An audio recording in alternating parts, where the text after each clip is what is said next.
everybody, SPAZ here, and it's time for me to tell you about an album that's featured on my wall. As you can see in the intro, it's rather quickly, but it starts over here above the doorway and goes around here and snakes right down to there. So this will be the last album I talk about, and I'm going to talk about the first album on this episode, and that, of course, was and is Gary Myrick and the Figures. This album came out in 1980. Basically, you know, back then, 78, 79, 80, I was buying anything that looked remotely new wavy or power pop or punk or, well, at least melodic punk. I mean, I wasn't buying anything with mohawks or anything like that.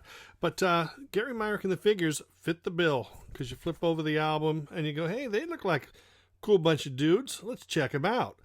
And I think this might have been one of those Sony nice price things at Licorice Pizza. It was like, you know, we guarantee you're going to like this or your money back, or, you know, one of those kind of deals.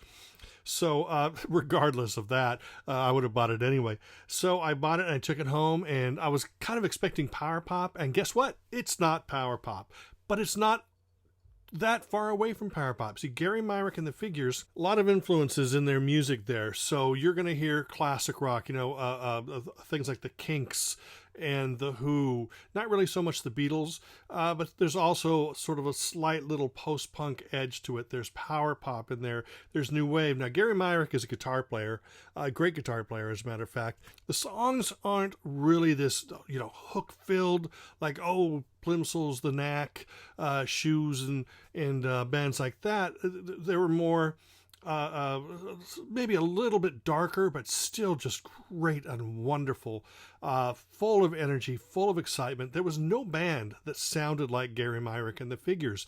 You know, around that same time, you're also getting Jules and the Polar Bears, who don't sound like anybody.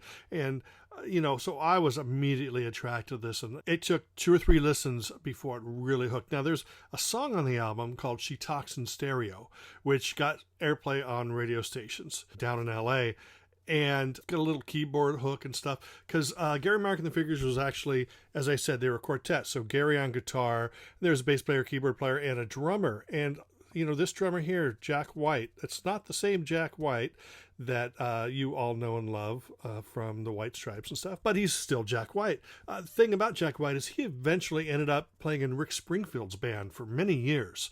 So if you saw Rick Springfield like live and, you know, during maybe Working Class Dog or Success Hasn't Spoiled Me Yet, that kind of era, that's where I saw Jack White playing drums for him. So seasoned musicians, these guys could really play.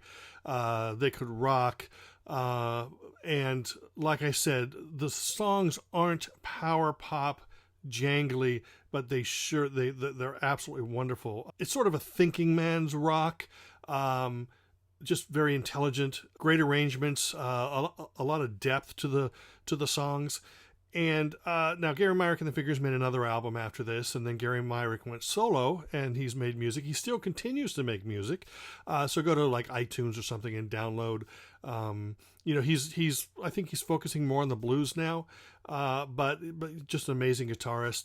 Gary Myrick and the Figures were an amazing band. Now this is the Wounded Bird CD I'm showing you, and it's got bunch of bonus tracks. That's pretty hard to get right now, I think. But it really had an impact on me, a very lasting impact, just like Jules and the Polar Bears, where it was something different. It was something unique, and there was something in the music that immediately drew me in, very much like power pop, new wave, synth pop, and all that kind of stuff.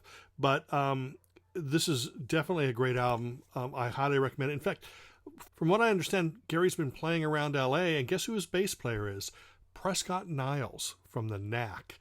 In fact, I read somewhere that there was supposed to be a gig, Gary Myrick and the Figures gig, and it was supposed to be Gary, Prescott Niles, and Jack White, the drummer.